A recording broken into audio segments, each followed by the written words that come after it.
Hello दोस्तों, मैं शिवम एक बार पुनः आप सभी का R O R O PCS lower PCS की टेस्ट सीरीज में हार्दिक स्वागत करता हूं। तो आइए शुरू करते हैं अपना पहला प्रश्न।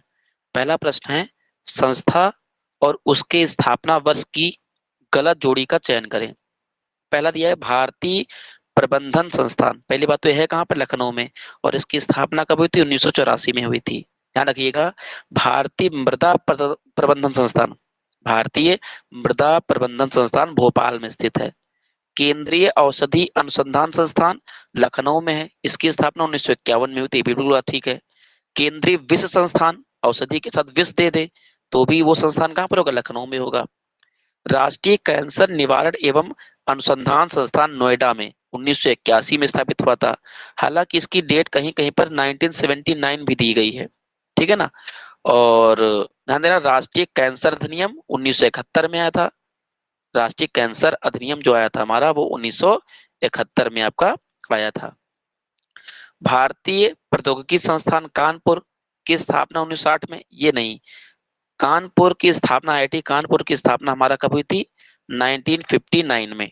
तो 1959 में जो है कानपुर की स्थापना हमारी की गई थी। हमारी आईआईटी कानपुर की स्थापना की गई थी। इसके अलावा आईआईटी कानपुर में हाल ही में क्या, आईआईटी कानपुर ने हाल ही में जो है कृत्रिम हृदय बनाया है। कृत्रिम हृदय बनाया है। इसके अलावा एक बात और याद रखेंगे, राष्ट्रीय कैंसर अधिनियम 1971 का है।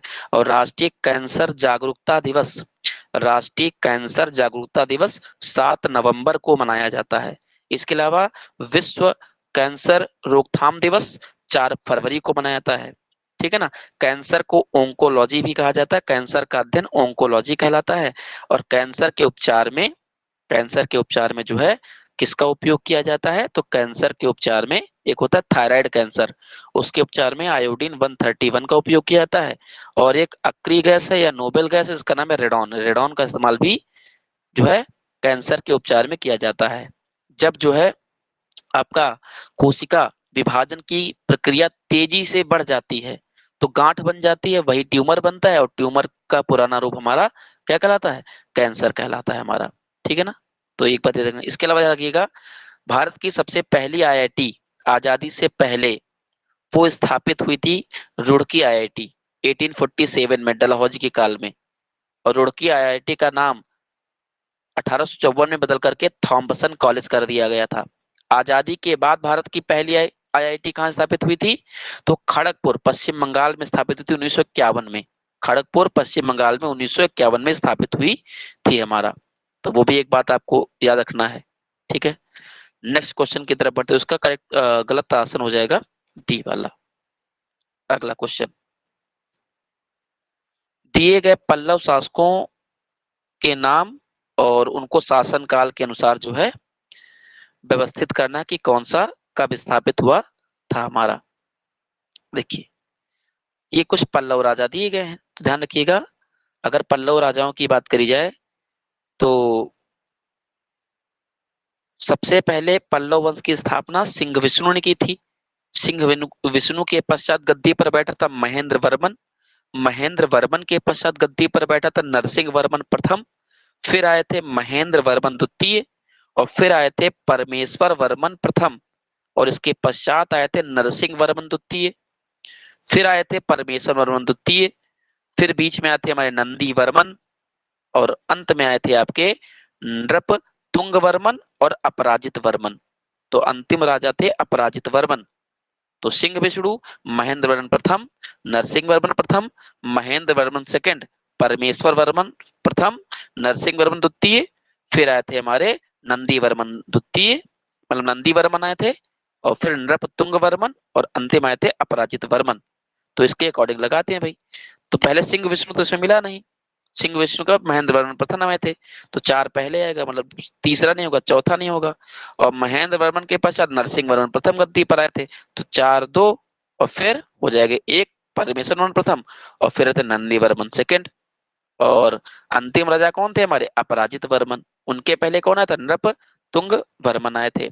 एक सवाल और याद रखेंगे, महेंद्र वर्मन जो प्रथम था ये सिंह विष्णु के उत्तराधिकारी थे। विचित्र चरित्र और महाविलास प्रशस्ति, विचित्र चरित्र और महाविलास प्रशस्ति, ये दोनों रचनाएं जो है महेंद्र वर्मन प्रथम की हैं। इन्होंने रॉक कट मंदिर वास्तुकला का परिचय दिया था, मतलब एक बड़ा सी पत्थर को काट करके मंदिर का निर्माण करना, रॉक कट मंदिर वास्तुकला कहलाती है, उसका परिचय दिया था। इसके अलावा महेंद्र वर्मन प्रथम प्रारंभ में जैन थे, बाद में इन्होंने शैव धर्म अपना लिया था और चालुक्यों के साथ हुई लड़ाई में इनकी मृत्यु हो गई थी। और जो नरसिंह वर्मन प्रथम दिए गए हैं, इनको मामलान कहा जाता है। मामलान का मतलब होता है महान पहलवान कहा जाता है। महाबलीपुरम का नाम मामल्लपुर इन्हीं के नाम पर पड़ा था। 642 में पुलकेशिन द्वितीय को हराया था इन्होंने और मार डाला था। इसके अलावा श्रीलंका के लिए एक नौसेना नरसिंह वर्मन प्रथम ने ही भेजी थी। होयन सांग ने पल्लव साम्राज्य का दौरा नरसिंह वर्मन प्रथम के काल में ही किया था। और परमेश्वर वर्मन जो दिए गए हैं प्रथम, परमेश्वर वर्मन प्रथम चालुक्य राजा विक्रमादित्य सेकंड द्वारा मारे गए थे, ठीक है ना। और नंदी वर्मन जो सेकंड इसमें दिए गए हैं, इन्होंने वैकुंठ पेरुमल मंदिर का निर्माण करवाया था, वैकुंठ पेरुमल मंदिर का निर्माण करवाया था। नेक्स्ट देखिएगा, वंशावली जो मैंने बताया इसको याद कर लीजिएगा, इंपॉर्टेंट है। नेक्स्ट नेक्स्ट है उत्तर प्रदेश के जनपदों का पश्चिम से पूरब क्रम बताइए। तो ध्यान रखिएगा, कभी कभी आपको उत्तर से दक्षिण क्रम पूछ सकता है, या पूरब से पश्चिम या पश्चिम से पूरब क्रम पूछ सकता है। तो ध्यान रखिएगा, इन दिए गए विकल्पों में अगर देखा जाए तो औरैया पहले आएगा, औरैया के पश्चात आएगा हमीरपुर, और फिर आएगा फतेहपुर, और फिर आएगा आपका क्या जौनपुर। तो औरैया, हमीरपुर, फतेहपुर, जौनपुर। तो ये आपका करेक्ट आंसर हो जाएगा ऑप्शन नंबर बी हमारा, ठीक है। नेक्स्ट क्वेश्चन देखिएगा, निम्नलिखित युग्मों पर विचार करें और बताएं कौन सा कथन सही ढंग से सुमेलित है। रजा लाइब्रेरी रामपुर में, से तो बिल्कुल ठीक बात है। रामपुर को चाकुओं का शहर कहा जाता है। इसके अलावा रामपुर में आपका आर्यभट्ट नक्षत्रशाला है ना, जिसका नया नाम है भीमराव अंबेडकर नक्षत्रशाला, वो भी कहाँ पर स्थित है, रामपुर में। और रामपुर में राजा लाइब्रेरी भी है। इसके अलावा दिबियापुर प्लास्टिक पार्क, ये औरैया में से तो बिल्कुल ठीक है, औरैया में दिबियापुर प्लास्टिक पार्क है। इसके अलावा औरैया हमारा देसी घी के लिए प्रसिद्ध है, औरैया हमारा जो है किसके लिए प्रसिद्ध है, देसी घी के लिए प्रसिद्ध है। इसके अलावा टिहरी बांध जो दिया गया है, इसके अलावा हमारा दिया गया टिहरी बांध, ध्यान रखिएगा, टिहरी बांध से 1000 मेगावाट की पन बिजली, है ना, परियोजना वाला ये बांध है।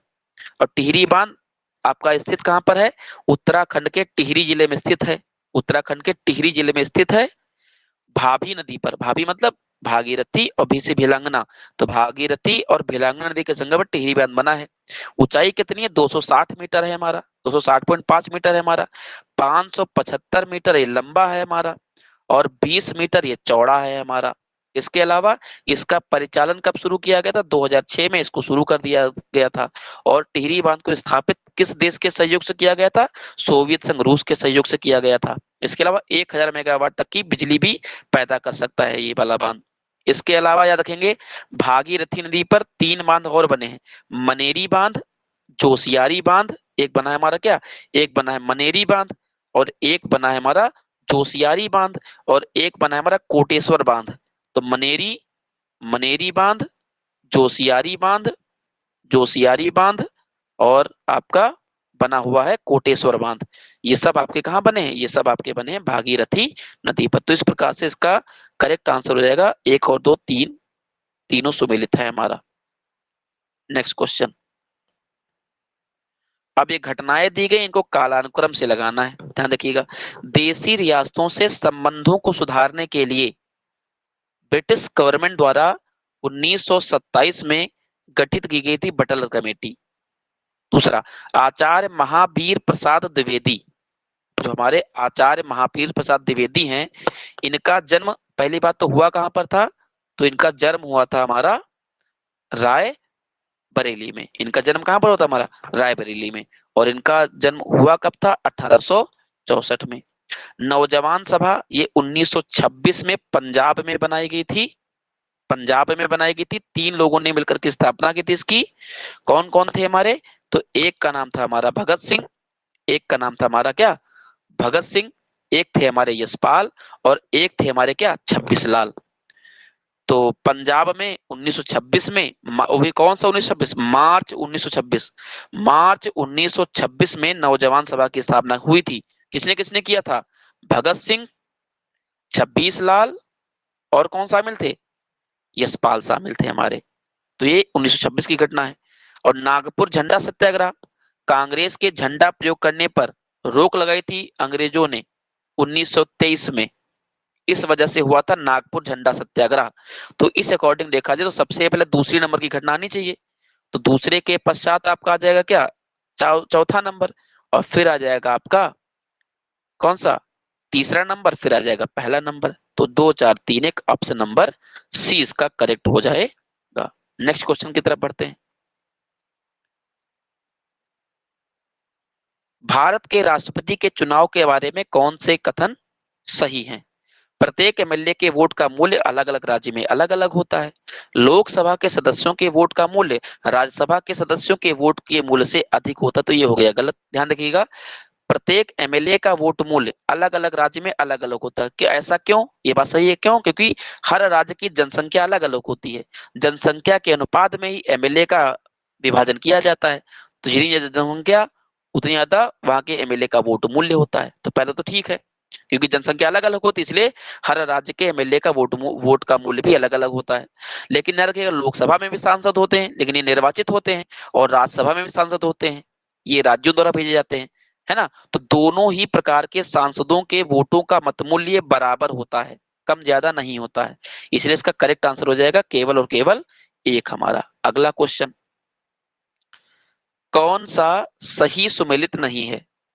प्राकृतिक गैस सीएनजी, सेल गैस का मुख्य घटक मीथेन है, बिल्कुल ठीक बात है। प्राकृतिक गैस सीएनजी हो, कॉम्प्रेस्ड नेचुरल गैस हो या सेल गैस हो, इनका मुख्य घटक क्या, मीथेन। इसके अलावा कोल बेड मीथेन होती है, कोयला के जो संस्तर होते हैं, यहाँ पर पहली बात तो कोयला संस्तर, जो कोयले की परतें पाई जाती हैं, वहीं पर कोल बेड मीथेन निकलता है ना, कोयला खदानों में। और मीथेन जो है कहाँ कहाँ से निकलता है, धान के खेत से निकलता है, दीमक जहां पर बांबी लगाती है वहां से निकलता है, पशु जब जुगाली करते हैं तो वहां से निकलता है। इसके अलावा समुद्र के आधा स्थल में मीथेन पाई जाती है, जिसको क्लेथरेट कहा जाता है। आर्द्र भूमियों से भी मीथेन निकलता है ना। इसके अलावा शनि ग्रह पर भी मीथेन पाई जाती है, मार्स ग्रह, मंगल ग्रह पर भी मीथेन पाई जाती है, इसलिए इसको मार्स गैस भी कहते हैं। और मीथेन का बंधन कोण कितना है, 109 डिग्री का है। मीथेन का बंधन कोण कितना है, 109 डिग्री का है, ठीक है ना। नेक्स्ट आता है, और कोयला खदानों में विस्फोट का कारण भी क्या है, मीथेन गैस ही है। कोयला खदानों में विस्फोट का कारण भी क्या है, मीथेन गैस है, ठीक है ना।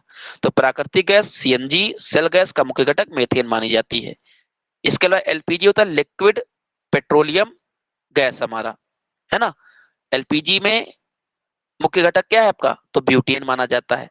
एलपीजी गंधहीन गैस होती है, इसीलिए जो है उसमें गैस सिलेंडरों में क्या मिला देते हैं, एथिन मार कैप्टन मिला देते हैं, ताकि जब वो लीक हो तो गंध आए, ठीक है ना। इसके अलावा वर्ल्ड वाइड वेब का शुभारंभ 1991, बिल्कुल ठीक बात है। अब ध्यान रखिएगा,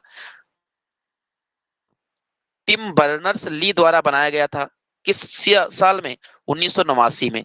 लेकिन ध्यान रखिएगा, पहला web page, world wide web का द्वारा पहला वेब पेज ये 1991 में ही डिजाइन किया गया था, ठीक है ना।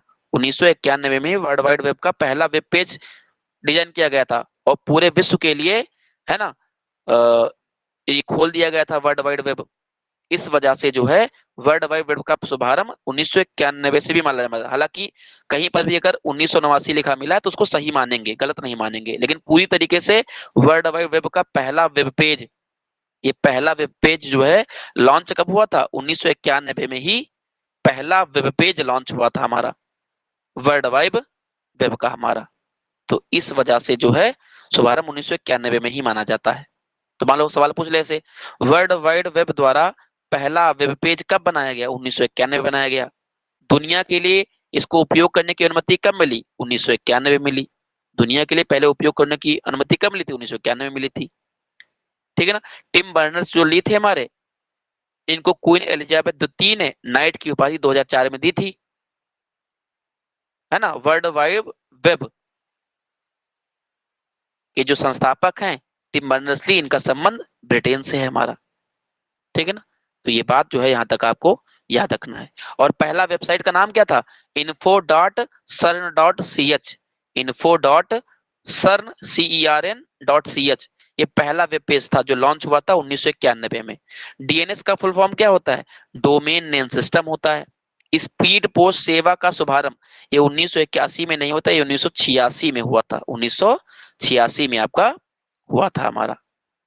ठीक है, तो ये थे आज के हमारे सवाल। धन्यवाद।